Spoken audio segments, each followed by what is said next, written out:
Hi, I am Rexjon Auridoble and I am going to show you the implementation of the three advanced sorting algorithm, the, the merge sort, quick sort, and heap sort.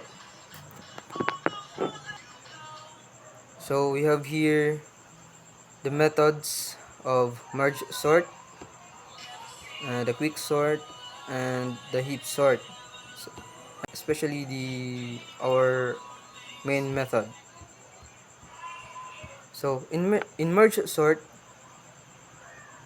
so this is the start of the merge sort function, which will be the use to sort the array R.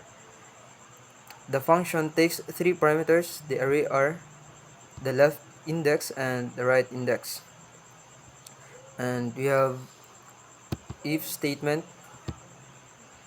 If left is less than right, int mid is equal to left plus right minus left, then divided by 2.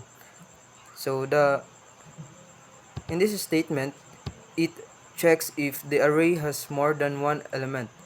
If left is equals right, the array has only one element, which is already sorted.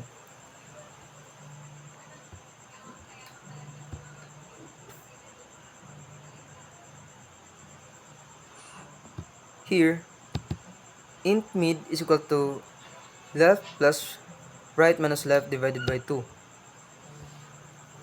The middle index mid is calculated by taking the average of left and right. This is done to divide the array into half. So these two lines recursively call merge sort on the two halves of the array. First is it sorts the left half, then this sorts the right half. After the two halves are sorted, the merge function, which is this, is called to combine the sorted halves back together. So this function is came from here, another method of sort, the merge sort. So the merge function takes the array and the indices of left, mid, and right.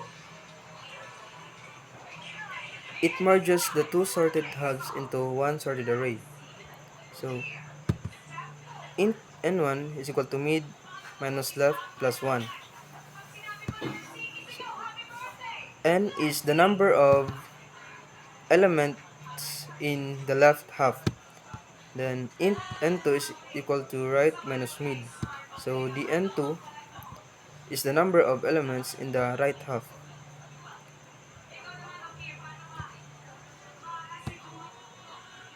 So in this line of code here, the two temporary arrays L and R are created to hold the elements of the left and right half.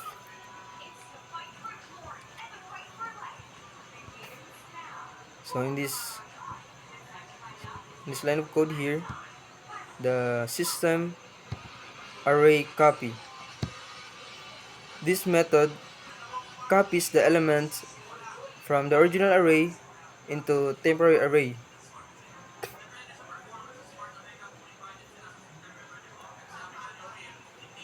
Then int I is equal to 0, then j is equal to 0. I is the index for the left half and j is the index for the right half, and this k is the index for the merge array in R. Here R. So we have the while loop. In this loop, this while loop compares elements from the left and right half. whichever element is smaller gets placed into the rk, which is here, position, and the respective index I or j is increment this I or j. And if the current element in L if the current element in L is smaller than or equal to current element in R, the element from L is placed in R. Otherwise, the element from R is placed. So here, else the element from R is placed. Then another while this loop takes care of any remaining elements in L. If there are any left, and places them into R. So in the right. Then here, similarly, this loop takes care of any remaining elements in R. If there are any left, and places them into array. That's how merge sort works. Now let's proceed to quick sort. This is the start of quick sort function. It sorts the array R between the indices low and high. So we have here the if statement. If low is less than high, then int p is equal to partition R low high.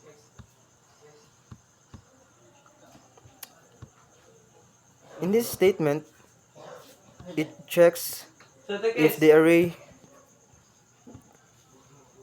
in this statement it checks if the array has more than one element if low equals or is greater than high. It means the section of the array is already sorted or contains only one element. So in this line of code here, the partition function is called to divide the array into two parts based on a pivot element. It returns the index of p, which represents the correct position of the pivot element in the sorted array. After the array is partitioned, the quicksort function, which is this, is recursively called on. So first, the left side is the left side of the pivot and the right side of the pivot. This keeps breaking the array into smaller parts and sorting them. So, and then this is the partition function. The partition function divides the array and puts elements smaller than the pivot on its left and elements larger than the pivot on its right. The variable pivot is assigned the value of the last element in the current array segment, which is the R array high. This element will be placed at its correct sorted position after partitioning. Int I is equal to low minus 1.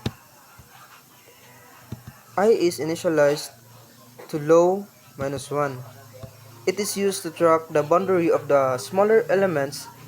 Initially, there are no elements smaller than pivot, so it starts from low minus 1, which is this. So for the for loop, we have for int j is equal to low, j less than high, then j plus plus. For this loop, it iterates through the array from index low to high minus 1. And we have if statement. If an element rj is smaller than the pivot, the index I is incremented to include this smaller element in the left partition. So we have here the int temp. In this line of code, the int temp,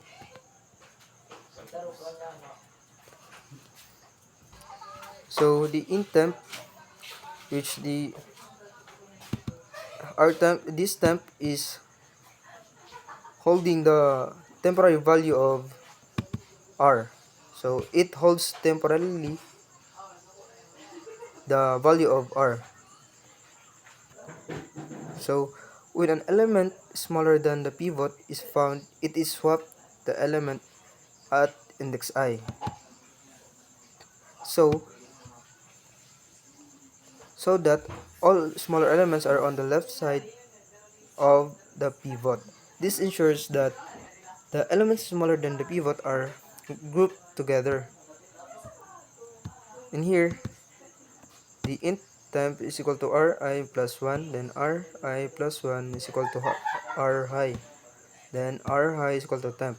After the loop finishes, the pivot element is swapped with the element at index I plus 1. This places the pivot in its correct sorted position. Then, the partition function returns the index I plus 1, which is the final position of the pivot in the array. This index is used to further divide the array for sorting. So, that's how the quick sort works. Then, let's proceed to heap sort. So, this is the start of the function of heap sort. It sorts the array R. Int n is equal to r.length. So it stores the length of the array in n. This will be used to determine how many elements are there in array. Here the for loop. This for loop starts with the index n divided by 2 minus 1, which is the last non-leaf node in a heap, and goes backward to the root, which is the I is equal to 0. The loops calls heapify function to create max heap, where every parent node is greater than or equal to its children. This ensures that the largest element will be at the root of heap index 0. And for this for loop here, the second for loop extracts the largest element, which is the index 0, after heapification by swapping it with the last element in the array, which is the ri.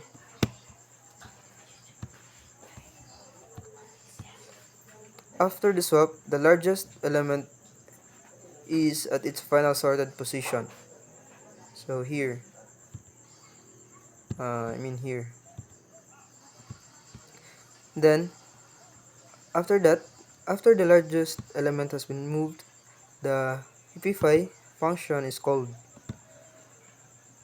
So it is called again to rebuild the max heap for the remaining unsorted part of the array, which is the array 0 to array I-1.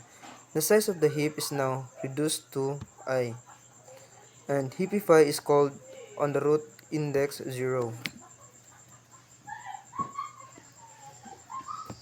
So this is the heapify function that we called earlier.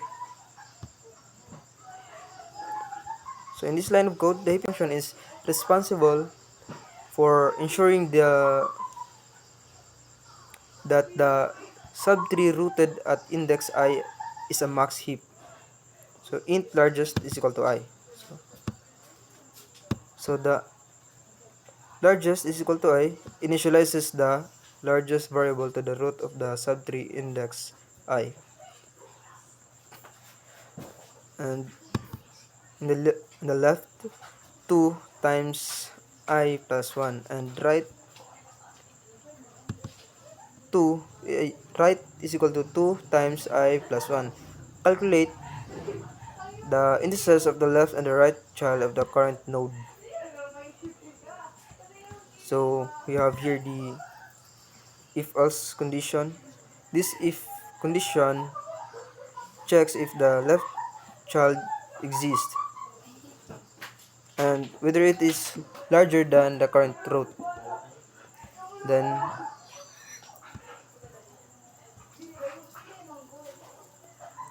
and this if statement, similarly this if condition checks if the right child exists and whether it is larger than the current largest value, which might be the root of the left child. If so, largest is updated to the index of the right child. Then the last if statement, which is the if largest is not the root I, it means one of the children is larger than the root. In this case, the root is swapped with the largest child. So this swap ensures that the parent node at index I is larger than each children. Then after the swap, after the swap, the heapify function is called recursively on the subtree rooted at the index largest to ensure that the rest of the tree satisfies the max heap property. And that's how the heap sort works. Now let's proceed to measure sorting time.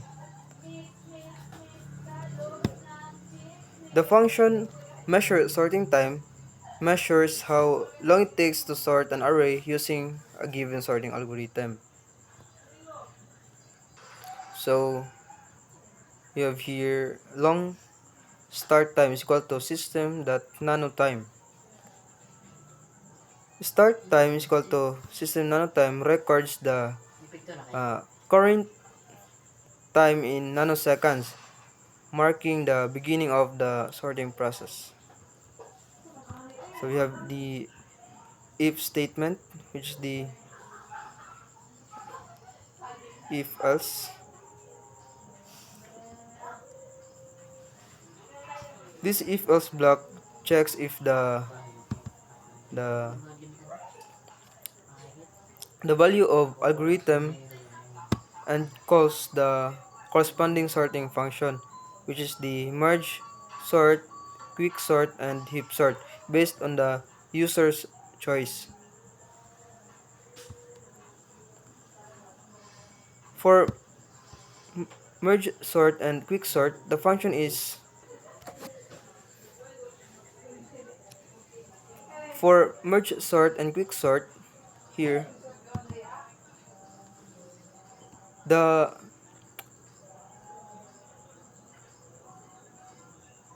function is called with the parameters for sorting the entire array, the 0 to r length, here and here. For the heap sort, it simply calls heap sort dot r heap sort r, and then in here, after sorting function finishes, and time is equal to system nanotime records the time at the end of the sorting process. So duration is equal to end time minus start time divided by 1,000,000. So it calculates the time taken to sort the array in milliseconds by subtracting the start time from end time. So here, and converting the result from nanoseconds to millisecond. In here, we're going to print the sorted array and the time taken by the specified sorting algorithm. So here in our main method, we prompt the user to enter the numbers to be sorted, and we use scanner, and we call the scanner here, and we use regex to make the input of the user split, and we have for loop here. This for loop converts each string in the inputs array to an integer and stores it in the corresponding position of the R array here in our R array. The program then prompts the user to choose a sorting algorithm from the options, which is the merge sort or quick sort and heap sort, or run all three to compare performance. The user's choice is stored in the choice variable here in the switch, in our switch. So in case 1 we have merge sort, in case 2 we have quick sort, in case 3 we have heap sort, and case 4 we have the all of the sorting algorithm, and the default the invalid choice. So let's enter the number.